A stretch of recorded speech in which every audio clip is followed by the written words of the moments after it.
Ça a été une année sabbatique, c'était le top. Je me suis remis en question, je me suis penché sur d'autres sujets essentiels, plus élémentaires. Et du coup, ça m'a permis de me tourner vers d'autres choses cette année de non-télé-réalité. Qui au final, c'est pas parce qu'on n'est pas sur les écrans pendant X temps que c'est forcément un non-aboutissement ou un échec. Ça permet vraiment de se remettre en question. C'est une année sabbatique, c'est comme une femme enceinte qui accouche de triplé.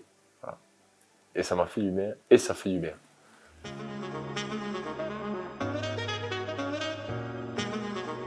La vérité, c'est un petit peu un espèce de résumé condensé dans 82 pages où on peut retrouver des traits de ma personnalité, des choses du privé, certaines anecdotes plus ou moins poignantes pour certaines, plus ou moins ironiques et insolites pour d'autres. Voilà, ça reflète assez le personnage ombragé que je peux être avec des parties drôles et quelques parties sombres. Je trouve que ça résume bien qui je suis et on a veillé à garder ma plume à moi, voilà, ma ponctuation. Donc même s'il y a des erreurs littéraires dedans, c'est quelque chose qui est voulu, c'est quelque chose qui est... On a vraiment veillé à rester au plus près de comment je m'exprimais. Donc voilà ce qu'est à peu près ma vérité. Voilà. Ben, je me cherchais, j'étais en quête d'identité, en quête voilà, tu cherches ta place. Il y en a qui expriment ça par le rap, il y en a qui expriment ça par le graphe, il y en a par les tags. Et moi, j'ai exprimé ça un peu par des bêtises, par un peu le mec en marge, le gars qui veut faire des conneries ou quoi, mais c'était pas par nécessité. Ouais. J'avais moins d'excuses peut-être qu'un gars qui faisait ça parce qu'il n'y avait pas le choix. Moi, il y avait le choix, mais j'ai fait ce choix-là. Donc, non, non, non, non. C'est-à-dire que j'ai pas, à mon avis, j'ai été pesant, je pense, sur le mariage de mes parents, ouais. Évidemment. Mais comme c'est des gens qui ont beaucoup travaillé, je pense qu'ils avaient les emmerdements du boulot, plus après une pression où ma soeur et moi n'était pas facile. Moi, je faisais beaucoup de conneries à l'école. J'étais hyperactif, diagnostiqué hyperactif quand c'est une vraie maladie. Je sais pas si les gens s'imaginent. C'est un vrai problème. Et du coup, j'en ai fait voir de toutes les couleurs. Et je pense qu'évidemment que j'ai pas contribué au bon fonctionnement familial, ouais, malgré moi. Et Et je m'en suis voulu un peu. Toujours, toujours. toujours, ouais. C'est la pire chose de ma vie, c'est ça. C'est terrible, hein, parce que en fait, tu te rends compte que le seul truc vraiment important pour moi, c'était que ma famille. Ma mère, ma grand-mère, ma soeur, mon père et ma mère. Le reste, j'en ai rien à branler. C'est vrai que Enfin, j'ai des souvent ça amis se... et tout, mais à ce moment-là, tu te rends compte la place qu'a la famille, l'importance qu'a la famille. Et tu sais, sur le moment, des fois, tu dis, ouais, je vais aller les copains, je vais pas aller au repas, je vais pas aller faire des trucs. Et en fait, quand tu vis ça, tu te dis, putain, j'en ai pas assez profité. En fait, c'est ça. C'est ça qui m'est... Il me l'avait dit, on m'a dit, tu verras, comme on m'a dit, profite de ta grand-mère, qu'elle va partir. Toutes ces choses, toutes ces phrases, en fait, que quand t'es un gamin, tu dis, ouais, plus tard, tu vas jouer, tu vas faire du vélo, tu vas casser des abribus, tu vas voler des postes, tu vas voler des scooters. Moi, c'était ça que je faisais, donc des conneries. Euh, mais en fait, l'essence pour moi de la vie, c'est vraiment la famille. Voilà. Et moi, j'ai une belle famille et je m'en suis rendu compte beaucoup trop tard. Après, rien n'est jamais trop tard dans la Non, vie. c'est jamais trop tard. J'ai mes parents qui sont en bonne santé grâce à Dieu. Je profite d'eux, je les vois. Évidemment que c'est plus comme avant parce que tu es divisé, mais ils sont avec deux bonnes personnes. Enfin, moi, je les apprécie, je les respecte, on est dans le respect. Mais ouais, c'est sûr qu'on se rendait pas compte des bons moments finalement qu'on vivait, qu'on était tous ensemble en famille. Et il faut préserver ça. Moi, c'était un vrai socle. C'était un truc. Ça peut paraître rien, hein, mais moi, pour moi, ça avait une importance dans ma vie. J'ai vécu des choses beaucoup plus graves en comparaison, même pour certains. Et moi, ça a été quelque chose de terrible. Comment J'ai ça? ma mère qui va à l'église presque tous les jours, Mhm. qui s'y est remis. Et on est très pratiquant, très religieux. Voilà. Après, moi, comme j'ai fait pas mal de bêtises, je m'étais demandé si j'étais légitime de pratiquer dans le sens où je me disais, ouais, Tu es dans une démarche spirituelle, mais en même temps, tu fais certaines choses. Mais il y a eu un moment où j'ai eu une année de moine. Ouais. C'était une superbe année. Non, mais cette Moi, je me période-là, souviens un jour que je passe devant Giorgio Armani. Il arrive, il avait une Aston Martin de garde du corps. Et il me dit, viens. Et on traverse un long couloir, comme ça, dans son showroom. Et j'ai vu la puissance du mec à son showroom. J'ai vu pas un bruit, plus personne ne bouge. Tout le monde comme ça, Monsieur Armani. Et dans il faut essayer d'imaginer une espèce de couloir. Mais vraiment, c'est impressionnant. C'est tout le monde arrête tout ce qu'il est en train de faire. Monsieur Armani est là.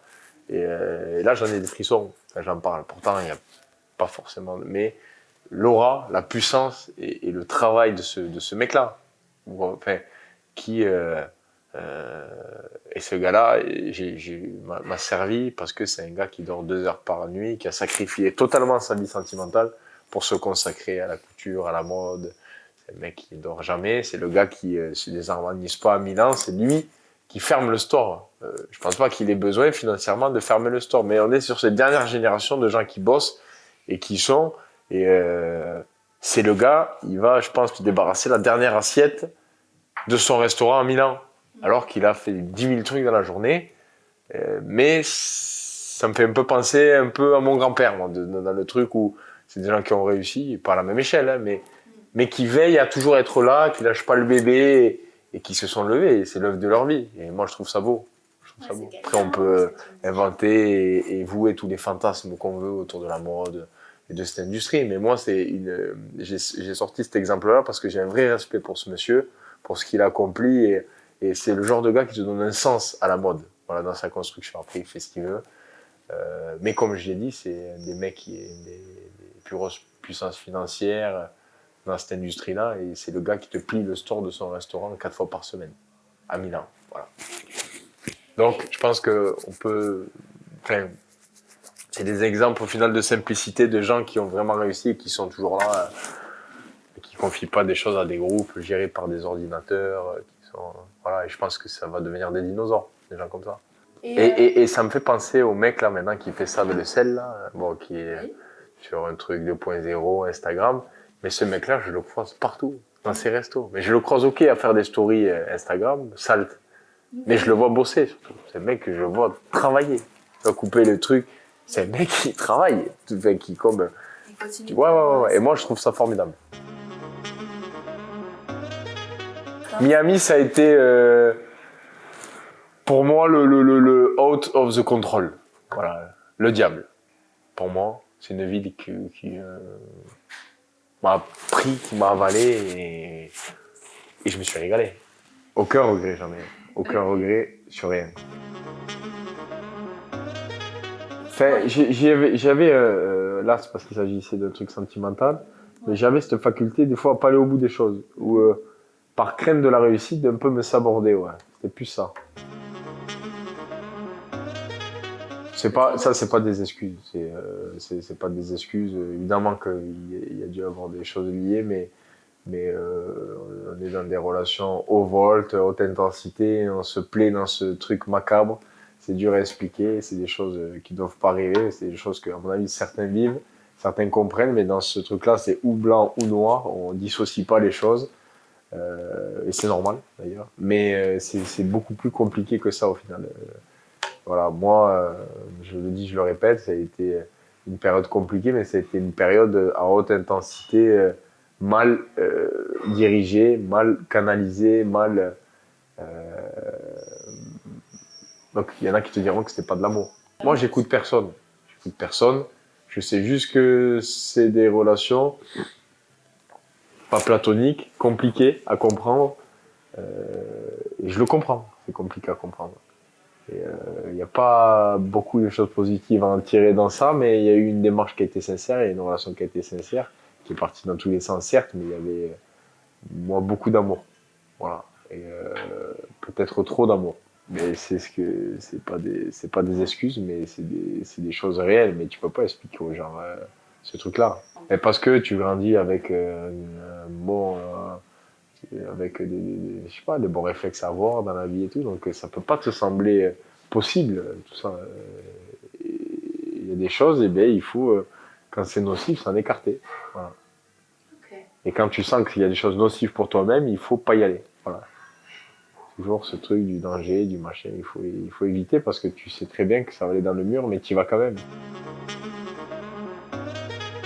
En fait, moi, j'ai vraiment profité de cette période pour me remettre en question et voir ce qui était possible de faire.